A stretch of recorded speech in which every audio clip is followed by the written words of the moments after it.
High viewers, September 17 సుప్రీంకోర్టులో CBI వాళ్ళు status report అనేది సబ్మిట్ చేశారు కలకత్తా డాక్టర్ హత్య కేసు సంబంధించి. అందులో ఏముంది అండ్ డాక్టర్కి ఇచ్చినటువంటి హామీ ప్రకారం మమతా బెనర్జీ రాజీనామా చేసినటువంటి కమిషనర్ని ఏం చేసింది అండ్ సుప్రీంకోర్టులో ఈరోజు హీరింగ్ ఏం నడిచింది, ఎప్పటిలాగే కపిల్ సిబల్కి మరలా సుప్రీంకోర్టు ఏం చురకలంటే ఇచ్చింది అండ్ మమతా బెనర్జీని సుప్రీంకోర్టు ఏమని చివాట్లు పెట్టింది, ఏమని ఆమె డ్యూటీ ఆమె గుర్తు చేసింది. సింపుల్గా ఈ వీడియోలో చెప్తాం పాయింట్ 1 by 1. ముందుగా మమతా బెనర్జీ వచ్చేసి కొద్ది రోజుల క్రితం కలకత్తా గవర్నమెంట్ ఒక సర్క్యులర్ ఇచ్చింది.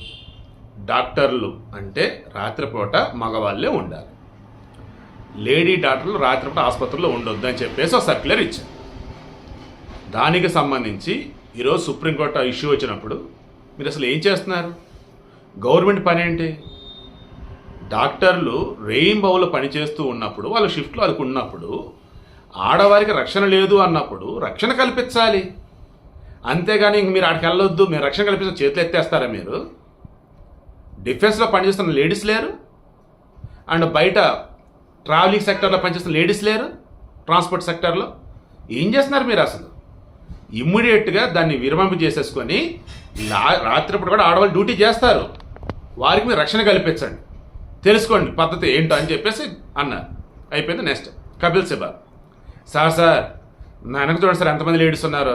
ఉన్నారు మీ టీము లాయర్లు. అవును కదా సార్.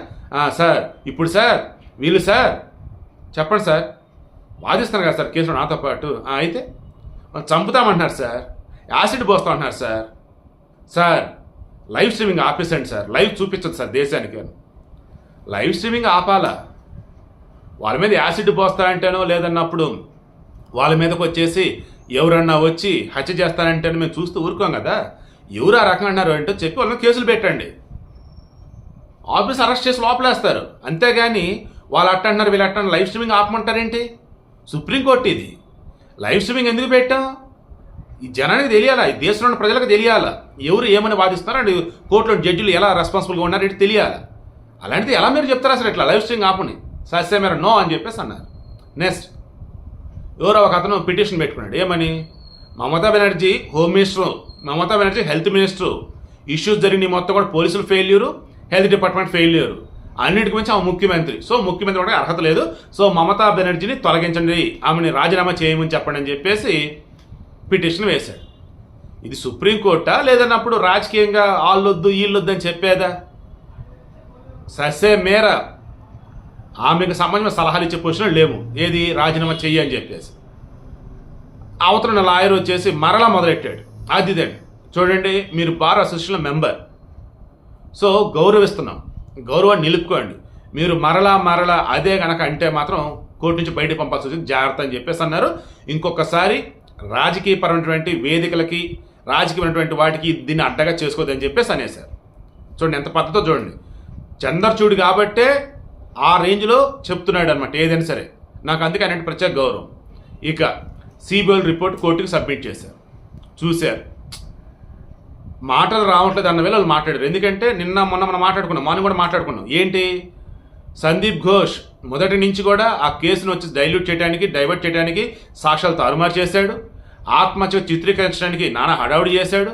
తాలా పోలీస్ స్టేషన్, ఆ పోలీస్ మెడికల్ కాలేజ్ వచ్చేది ఏరియా ఇన్స్పెక్టర్ అభిజిత్ మెండల్, ఇతను ఇద్దరు కలిసి ఏం చేశారు? మొత్తం ఆ రోజు మొత్తం కూడా ఈ అమ్మాయికి సంబంధించిన సాక్ష్యాలు మొత్తం చెరిపేసే ప్రక్రియలోనే ఉన్నారు. ఎప్పుడో నైట్ ఎఫ్ఐఆర్ ఫైల్ చేశారు. ఈ పాలిగ్రాఫ్ టెస్ట్లో కూడా అన్నీ కూడా ఫెయిల్ అంటే వాడు ఏమి నిజాలు చెప్పట్లా. సంజయ్ రాయ్ కూడా నార్కోటిక్స్ టెస్ట్కి ఒప్పుకోవాలా, హైకోర్టు వద్దాంది. వీడు వచ్చేసి ఇలా ఉన్నాడు. సో ఏం తేల్లా, ఇంకా టైం కావాలి. సో గో హెడ్ ఇంకో 1 week తీసుకోండి అన్నారు. ఇక మమతా బెనర్జీ డాక్టర్కి ఇచ్చిన హామీ ప్రకారం ఇందాక మీలో ఎవరో కింద కామెంట్స్ పెట్టారు, వాళ్ళు ఒక బ్యాచ్ అండి వాళ్ళు తొలగించరు, వేరే దానికి అసైన్ చేస్తారు చూడండి. Your right. వినీత్ గోయల్ వీడికి సంబంధించి కలకత్తా కమిషనర్గా రాజీనామా చేశాడన్నారు కదా. రాజీనామా ఏం కాదు, ఆ పోస్ట్ని తీసేసి స్టేట్ టాస్క్ ఫోర్స్ అడిషనల్ డీజీగా అతను నియమించింది వినీత్ గోయల్ని, ఐపీఎస్ ఆఫీసర్ని. ఏ కలకత్తా కమిషనర్ అయితే తొలగించమని చెప్పారో తొలగించారు కమిషనర్గా, బట్ తీసుకెళ్ళి వేరే చోట వేశారు. మరి ఇప్పుడు కలకత్తా కమిషనర్గా ఎవరున్నారు? మనోజ్ అని చెప్పేసి ఇందాక నియమించారు. నెక్స్ట్ హెల్త్ డిపార్ట్మెంట్కి సంబంధించిన డైరెక్టరు మెడికల్ ఎడ్యుకేషన్ సంబంధించిన డైరెక్టర్, కలకత్తా నార్త్ డివిజన్ సంబంధించిన డీసీపీ, వీళ్ళని కూడా ఆ పోస్టులు తీసి వేరే పోస్టులు అపాయింట్ చేస్తారు తప్ప వేరేది కాదు.